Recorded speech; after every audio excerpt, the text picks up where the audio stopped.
friends, Father Sam Bellafiore. When this all started, I went to the grocery store a little bit after everyone else did, trying to get some last minute supplies. And of course, what you would expect, all the toilet paper gone, paper towels gone, bread aisle, all the bread aisle had was yellow hot dog buns and cinnamon raisin English muffins. So it wasn't too good. And the way I shop is I take my list and I go up and down every single aisle so that I don't miss anything. And then at the end, I go back through the whole store just in case there was anything. And as I was going back, I passed the last aisle was the dessert aisle.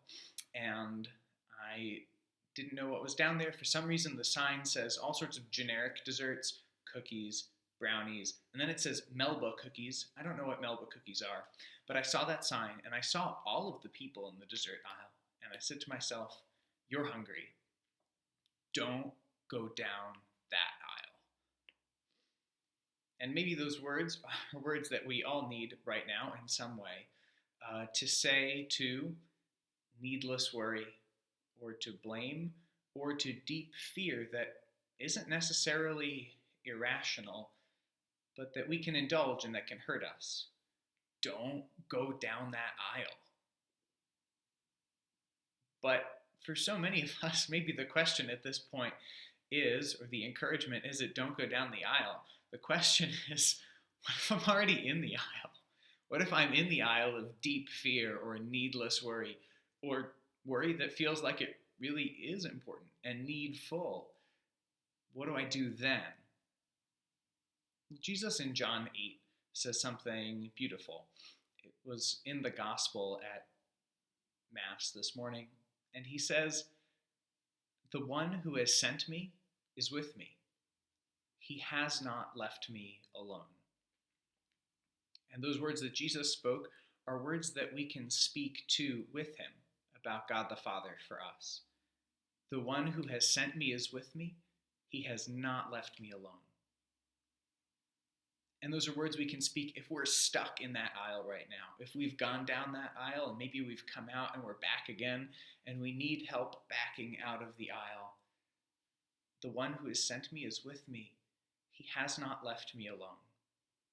He has not left me alone, which means the situation that can surround us doesn't define us, even if we're part of it.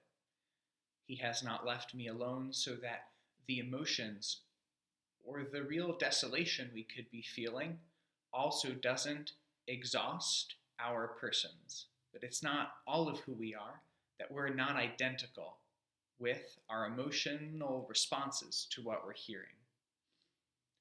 And the fact is that even though Jesus says, I am the narrow gate, and that it is a narrow way, there's one aisle, this one aisle full of fear and despair and needless worry that we need to avoid.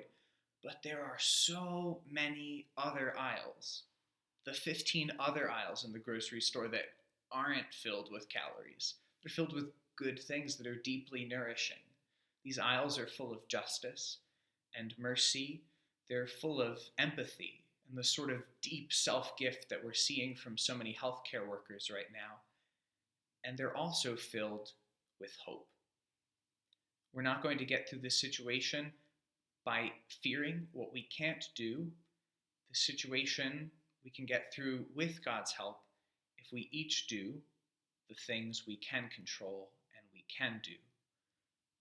The one who has sent us is with us, and he has not left us alone.